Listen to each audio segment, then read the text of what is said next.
வா. Hi friends, இந்த குட்டி பூனைக்கு காலில் அடிபட்டு பார்த்தா பயங்கரமாக வீங்கியிருக்கு. தொடக்கூட முடியாத அளவுக்கு காலை பாருங்களேன்.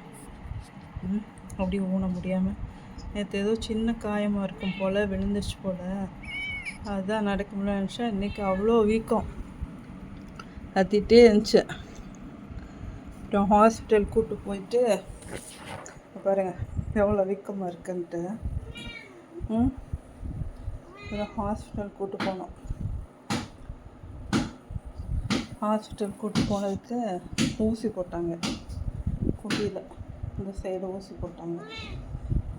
ஊசி போட்டு இந்த மாத்திரை கொடுத்தாங்க. இந்த மாத்திரையை 4 பங்காக்கி காவாசி கொடுக்க சொன்னாங்க. வாடா, எல்லாம் எங்கேன்னு தெரியல.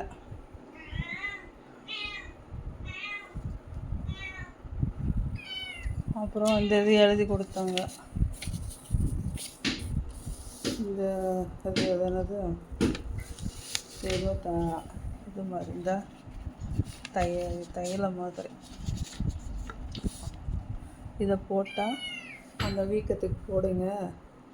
அது வீக்கம் வத்தினா தான் வேறு எதுவும் எலும்புல அடியா என்னன்னு பார்க்க முடியும் அப்படின்னு சொன்னாங்க. பாருங்கள், கத்துது, வலிக்குது போல். அதான் அந்த மருந்து ஊற்றலாம். மணிக்கு வச்சுக்கிட்டோம்னா கொஞ்சம் கொஞ்சமாக போட்டுக்கலாம். ஓடுது பாருங்களேன். வேணடா வா. அது அப்படி காவாசி மாத்திரையை எடுத்து கொஞ்சமாக பொடி போட்டு வெந்நீர் ஊற்றி வெந்நீர் எடுத்துகிட்டு வந்தேன். அதை கலக்கியிருக்கேன். பாலில் கலந்து கொடுக்க சொன்னாங்க. நம்ம இதுக்கு வாயிலே வச்சு விட்டுறலாம். கரைச்ச மாத்திரையை ஊற்றி விட்டுட்டேன். தலையை ஒரு பக்கம் அந்த இதை பிடிச்சிட்டு வாயில் மெதுவாக சைடில் ஊற்றி விட்டேன். அது பாருங்கள், கசக்குது போல். நாக்கில் சப்பி சப்பி பார்க்குது. அப்புறம் இந்த தைலத்தை தேய்க்க சொல்லியிருக்காங்க. இது மெடிக்கல் ஷாப்பில் வாங்கினா அவங்க எழுதி கொடுத்தாங்க. மெடிக்கல் ஷாப்பில் வாங்கி அதை இந்த மாத்திரையை ஊற்றிட்டு இந்த தைலத்தை மெதுவாக அப்ளை பண்ண சொல்லியிருக்காங்க. அழுத்தி தேய்க்கக்கூடாது. மெதுவாக ஒரு காட்டன் பஞ்சம் என்னமோ வச்சோ நம்ம கையிலையும் மெதுவாக ஊற்றி விட சொல்லியிருக்காங்க. நானும் இப்போ அதே மாதிரி தான் பண்ண போகிறேன்.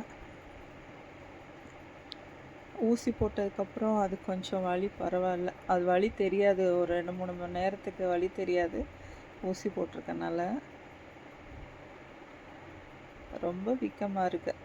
அது வத்துனாதான் அதுக்கு என்ன அடிபட்டிருக்கா, எலும்பு எதுவும் காயப்பட்டிருக்கா, முறிவு ஏற்பட்டிருக்கான்னு தெரியுங்க. பாருங்கள், கொஞ்சிருது ரெண்டும், ஜெட்டு குட்டியும் ஷைனும்.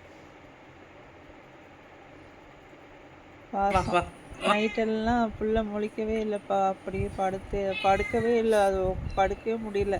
இந்த மாதிரி உட்காந்தே தான் இருந்துச்சு. சொன்னாங்க. இருடா, இந்த கத்துது பாருங்க.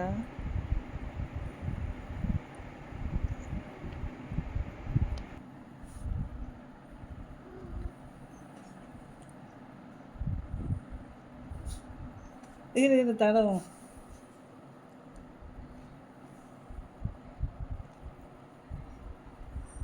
சுற்றி எல்லா பக்கமும் தடவி விட்றேன்.